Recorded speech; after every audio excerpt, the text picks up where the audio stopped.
Le chancelier allemand est parti en Chine sans la France. Et puis on boude. Et puis on n'est pas content. Et bah, eux, ils pensent à leur peuple. Écoutez bien la différence. Et comme d'habitude, Friedrich Merz est arrivé ce matin à Pékin pour sa première visite officielle en Chine depuis son entrée en fonction. Il est accompagné de 13 chefs d'entreprise, Volkswagen, BMW, Mercedes-Benz, Siemens, ils sont tous là. Il a été reçu par le Premier ministre Li Qiang, puis il va dîner avec Xi Jinping, évidemment. Il visitera les usines Mercedes-Benz de véhicules autonomes, la cité interdite, puis se rendra à Hangzhou pour visiter encore d'autres usines. Et dans tout ça, pas de Macron, pas d'Ursula von der Leyen, pas de commissaire européen, rien du tout. L'Allemagne y va seule avec ses industriels pour défendre ses intérêts bilatéraux. C'est un choix et c'est surtout un schéma qui se répète depuis 20 ans. Angela Merkel, souvenez-vous, et s'est rendue en Chine 12 fois en 14 ans de pouvoir entre 2005 et 2019, soit presque une fois par an. À chaque fois le même rituel, un Airbus rempli de PDG, des accords bilatéraux signés au Palais du Peuple. Et moi, ce que j'adore, des visites de terrain soigneusement mises en scène. On croirait le petit livre parfait du petit, vous savez, du petit chinois sage communiste. Vous avez Merkel apprenant à cuisiner le poulet Kung Pao. Vous avez Merkel enseignant l'arithmétique dans une école primaire. Merkel visitant une usine, je crois qu'elle les a toutes visitées. Elle est devenue tellement pote que Xi Jinping l'appelait ma vieille amie. C'est vraiment genre une année sans Merkel, c'était inimaginable, ce n'est jamais arrivé. Et quand je dis jamais, jamais de président français dans l'avion. La Chine pour Merkel, c'était le précaré, relations bilatérales jalousement gardées, où la dimension européenne n'est là qu'en gros pour faire des corps. C'est un peu dans le discours, on précise que l'Allemagne fait partie de l'Europe, mais pas plus. Scholz reproduit exactement le même schéma que Merkel le 4 novembre 2022, 3 semaines après la reconduction de Xi Jinping, où on sentait quand même une petite dérive au pouvoir, et 8 mois après l'invasion de l'Ukraine, Chine, grand soutien de la Russie, Scholz se rend seul à Pékin pour une journée avec sa corde de PDG habituelle. Macron lui avait même proposé je peux venir avec toi, il avait dit non. Et en 2024, Scholz y retourne et Macron dit je peux venir, et Rebelote il lui dit non. Ce qui commence quand même. Et par contre, visite d'État de Xi Jinping en France en mars 2019, et là Macron invite et Merkel et Juncker, qui était alors président de la Commission européenne. Et toute la clique européenne, comme si la France n'existait plus, comme si on s'était mélangé, on s'était dilué dans l'Europe et qu'on n'était plus autonome et qu'on a changé des stratégies qui est différente de celle des Allemands qui marchent très bien. La preuve en est, Macron, il a été en 2025 en Chine, 0 accord signé. Même une petite signature sur un bout de papier, sur un papier mouchoir, il n'a pas trouvé un seul contrat. Il est venu fâché dans l'avion, il a critiqué même la Chine. Alors que les Allemands, à chaque fois, ils y vont. Ici, ici, ici, ici. Ils ont mal au doigt et puis ils reviennent. Friedrich Merz, il est parti, il va signer plein d'accords et puis il va revenir. Parce qu'il est parti tout seul, parce qu'il est parti pour l'Allemagne, parce qu'il n'a même pas pensé une seconde à l'Europe. Non, c'est pas faire ça. Macron, depuis il est au pouvoir, elle vient de tout expliquer. Hein. Depuis il est au pouvoir, allez, délégation européenne, délégation européenne, délégation européenne. Il n'a jamais été, lui, tout seul. Même en 2025, il y avait une délégation européenne. Résultat, c'est à chaque fois un échec total. Voilà. Hein. La France n'existe plus. On n'existe plus. Voilà. On est maintenant européens. Et pendant ce temps, les autres, ils pensent à leur peuple. Hein. Ils pensent à leur peuple. Hein. Les Allemands, ils pensent à leur industrie automobile. Et puis nous, là, ici, bah, écoute, c'est Europe. Merci Macron. Bientôt, tu vas partir. J'espère que le prochain, il va faire des accords bilatéraux, madame. Bilatéraux. Voilà, tu t'es trompé 2 fois quand même. Hein. Une seule fois, c'est un lapsus. Voilà, c'est un oubli. Tu es concentré. Mais bilatéraux, madame. Mais on en parle de Angela Merkel.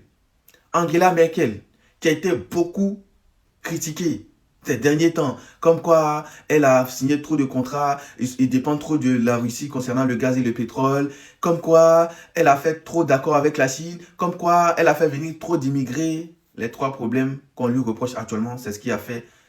C'est ce qui a mis les Allemands numéro 1 en Europe.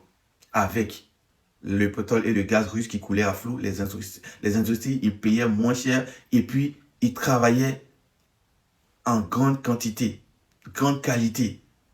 Les contrats avec les Chinois, pareil, ils avaient de l'industrie chinoise. Et les immigrés, c'est les immigrés qui travaillent actuellement. Les Allemands travaillent, mais les immigrés, ils y participent beaucoup.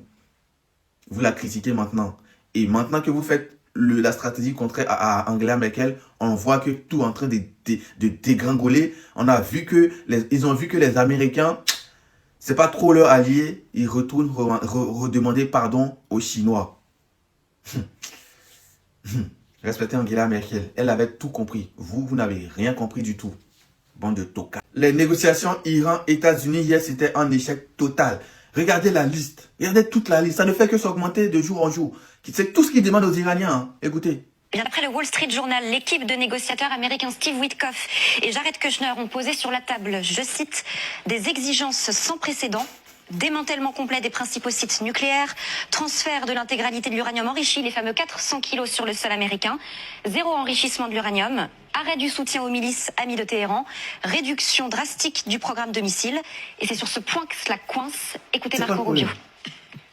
Iran refuses to talk about the ballistic missiles, to us or to anyone, and that's a big problem. Réponse de Téhéran, les premiers échos sont venus d'Al Jazeera. Les Iraniens ont rejeté toutes les propositions sur la suspension de l'enrichissement, le transfert d'uranium, le démantèlement des installations. Tout dernier mot, la rencontre de ce matin a duré 3 heures et le deuxième cycle vient tout juste de commencer. Et il est fâché. Rubio qui est fâché. Iran refuses. Iran refuse les missiles balistiques. Mais à quel niveau de votre tête, dans votre cerveau, là-bas, vous vous dites, attends, ils auraient dû accepter.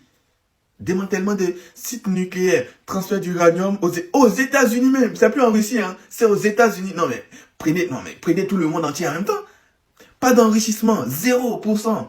Arrêt du soutien aux milices, genre les proxys. Non mais réduction du programme de missiles. Non mais prenez l'Iran en même temps.